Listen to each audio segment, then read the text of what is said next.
আমি বিচারপতির পদ থেকে মঙ্গলবার পদত্যাগ করব, এক নম্বর। দ্বিতীয় হচ্ছে, আগামীকাল বিচারপতি হিসেবে আমার শেষ দিন। সেদিন আমি কোনো বিচারের কাজ করব না, শুধু কতকগুলো মামলা পার্ট হার্ট হয়ে আছে যেগুলো আমাকে রিলিজ করতে হবে আমার লিস্ট থেকে। কোনো অ্যাডজুডিকেশন নয়। অ্যাডজুডিকেশন আমি গত 7 দিন ধরেও করিনি, কারণ আমি ব্যক্তিগত কারণে ছুটিতে ছিলাম। তো কালকেও কোনো অ্যাডজুডিকেশন করবো না, শুধু মামলাগুলো আমার লিস্টের বাইরে করে দেবো। দিয়ে পরশু দিন আমি চিফ জাস্টিস, আমাদের হাইকোর্টের চিফ জাস্টিসকে মৌখিকভাবে জানাবো, এবং পরশু দিন আমি ভারতের রাষ্ট্রপতিকে চিঠি লিখে জানিয়ে দেবো। এবং সেই মুহূর্ত থেকে, যে মুহূর্তে আমি চিঠিটা পোস্ট করব, সেই মুহূর্ত থেকে আমার রেজিগনেশন কার্যকর হবে। এটাই কনস্টিটিউশন এবং কনস্টিটিউশন লয়ের প্রভিশন। সেইটা মঙ্গলবার হবে। তারপর আমি আপনাদের সব প্রশ্নের উত্তর দেবো মঙ্গলবার 1:30টার সময় কোর্টে মাস্টারদা সূর্য সেন মূর্তির নিচে আমি আসব। আপনাদের সব প্রশ্নের উত্তর সেদিন দেবো। মাস্টারদার যে ফাঁসির অর্ডার হয়েছিল, সেই ফাঁসির অর্ডার সই করেছিলেন একসময় হাইকোর্টের জজ।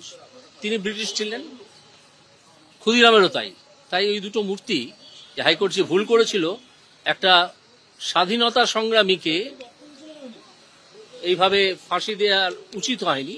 মাস্টার অবশ্য ফাঁসি হয়নি, আগেই তাকে মেরে ফেলা হয়েছিল যা জানা যায়, এবং যার সপক্ষে ডক্টর রাধা বিনোদ পাল টোকিও ট্রায়ালে বলেছিলেন যে মাতৃভূমিকে রক্ষা করা কোনো ক্রাইম নয়, এবং যে কারণে ডক্টর রাধা বিনোদ পালের মূর্তি আছে টোকিওতে, রাস্তাও আছে জাপানে তার নামে। একজন বাঙালি মাথা উঁচু করে সে কথা বলে এসেছিলেন। আমি সেই জন্যেই মাস্টারদাকে প্রণাম জানিয়ে মাস্টারদার পায়ের তলায় দাঁড়িয়ে এই কথাগুলো বলতে চাই। এবং আপনাদের যে অকুণ্ঠ সমর্থন আমি আমার কাজের সময় পেয়েছি, আমি মিডিয়ার কাছে ঋণী। মিডিয়া যেভাবে দুর্নীতির বিরুদ্ধে কথা বলে গেছে ক্রমাগত, এবং তাতে আমার কাজের যে সমর্থন আমি পেয়েছি, তার জন্যে মিডিয়াকে আমি প্রণাম জানাতে চাই। এবং মিডিয়াকে আমি আমার বন্ধু বলে মনে করি, এবং মিডিয়ার কাছ থেকে কোনো কিছুই আমি লুকিয়ে রাখবো না। শুধু আমাকে 2 দিন সময় দিন, সোমবারের পর মঙ্গলবার 1:30টার সময়। 7 তারিখে কিছু আমি এইটুকু মন্তব্য করতে পারি, কুণাল বাবুর সঙ্গে আমার চেম্বারে বসে, হাইকোর্টের চেম্বারে বসে দীর্ঘক্ষণ বিভিন্ন বিষয় নিয়ে, রাজনীতি নিয়ে নয়, বিভিন্ন সাহিত্য সংস্কৃতি নিয়ে আলোচনা হয়েছে। আমার মানুষটিকে ভালো লেগেছে। কুণাল ঘোষ যতই মুখপাত্র হিসেবে আমাকে আক্রমণ করে থাকুন না কেন, কুণাল বাবুকে আমার মানুষ হিসেবে ভালো লেগেছে। সেটা যা খুশি তাই বলতে পারেন। সময় হিসেবে, রাজনীতিবিদ হিসেবে উনি তো বহুদিন রাজনীতি করেছেন, এমপি ছিলেন, সেটা বলতে পারেন। কিন্তু আমি কথা বলে যতটুকু বুঝেছি, কুণাল ঘোষকে আমার ভালো লেগেছে।